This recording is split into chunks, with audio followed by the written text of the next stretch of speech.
गाडगे बाबाचे जो वर्ग आहे भक्त वर्ग तो की पुण्यतिथी करू. गोरोबा काकाची पुण्यतिथी केल्या जाते. गोरोबा काकाची पुण्यतिथी आम्ही तर केंद्रस्थानी जाऊन करीत असतो. हरिभक्तपरायण श्री बबनरावजी महाराज गोडबोले हे सगळ्याच्या सहकार्यानं तिथं तेर केला. ज्याच्या कधी पाहण्यात आलं नाही ते ठिकाण या निमित्तानं अशाच्या ते ठिकाण पाहण्यात येऊ लागलं. ते प्रयत्न करून तिथं सगळ्याला घेऊन जातात.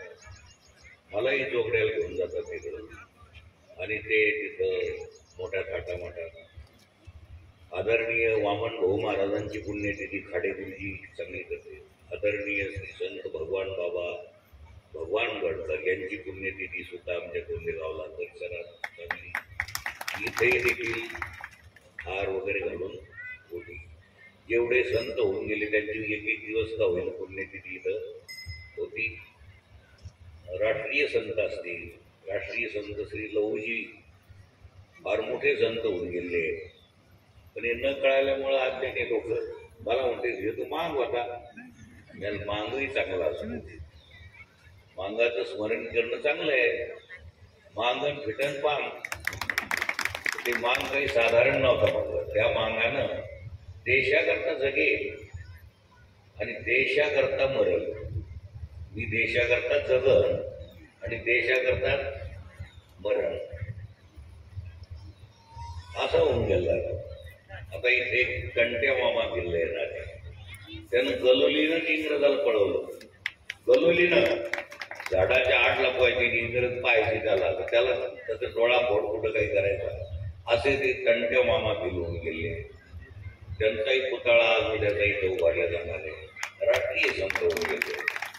आणि शबरीचे जे गुरु आहेत पतंग महाराज पतंगजी शबरीचे गुरु आहेत त्यांचाही पुतळा इथं शबरीच्या जवळच बसवण्यात येणार आहे. तेव्हा असे विविध क्षेत्रातले राष्ट्रीय संत वारकरी संप्रदायातील संत असतील किंबहुना या मायभूमीचे सगळे लेकरच म्हणा हो अशा तऱ्हेचं कार्य करणारे. आणि आपल्या शास्त्रामध्ये या अनेक प्रकारच्या पिढा असतात. देहाला पिढा असतात, मनाला पिढा असतात. सगळ्या पिढा भौतिक दृष्टीनं पिढा आहे. चोर चिंतापासून पिढा आहे. मनाला एक पिढा आहे. भूत पिशाच्यानी लोकांच्या मनात बसलेलं आहे. या पिढा आहे. या पिढा निवारण करण्याकरता देवानं जे रूप धारण केलं ते शनी महाराज होतं. ती सगळी पिढा नाहीशी करण्याकरता भक्ताच्या तर देशगावांचे जे महाराज आहेत त्यांच्या मनात असं आलं की मलाही एक शनीची मूर्ती बसवायची. म्हणलं बसवा बाबा. ते आज शांत झालेले आहेत. ते आपल्यात नाही. त्याच्यानंतर आणखीन त्याचा प्रसार जर कोणी केला असेल हरिभक्तपरायण नामदेव महाराज, साहेबराव महाराज, कैलासरावजी त्यांचे चिरंजीव सगळ्या भक्त लोकांना मिळून आज त्याला असं स्वरूप आणलं की ज्याचं शिंगणापूरला जाणं होत नाही, राक्षस भवनला जाणं होत नाही.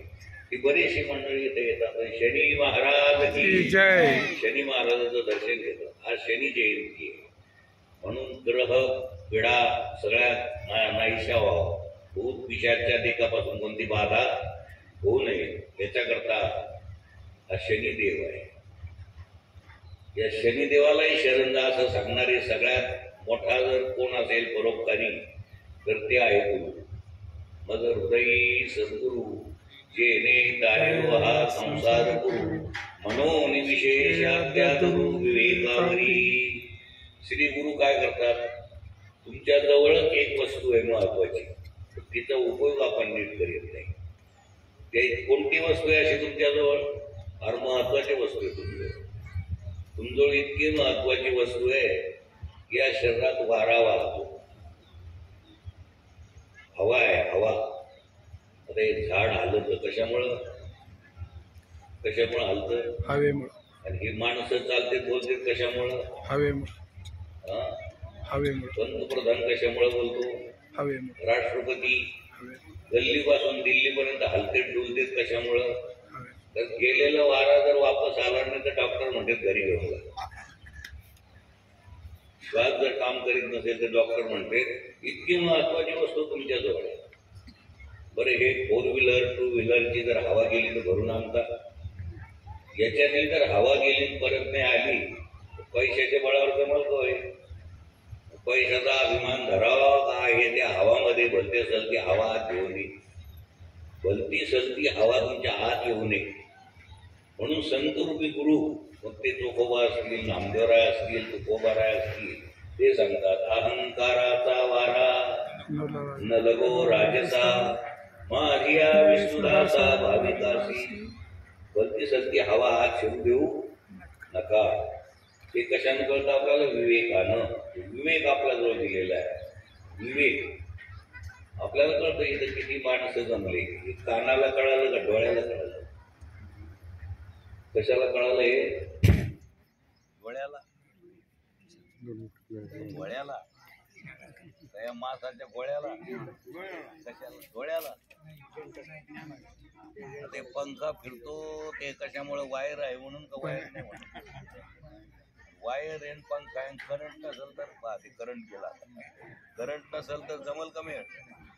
तसं एकाच करंटवर गल्लीपासून दिल्लीपर्यंत, याला म्हणतात इंग्रजीत फॅन. पंख्याला काय म्हणतात? फॅन. माणसाला म्हणतात मॅन. हे सगळे माणसं जे फिरते ती हवेवर फिरते.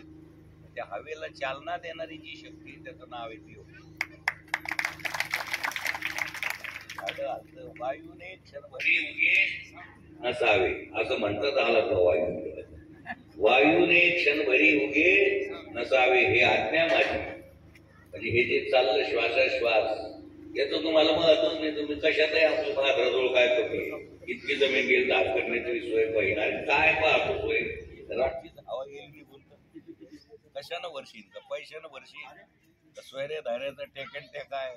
तुका म्हणे तुझं, तुका म्हणे तुझं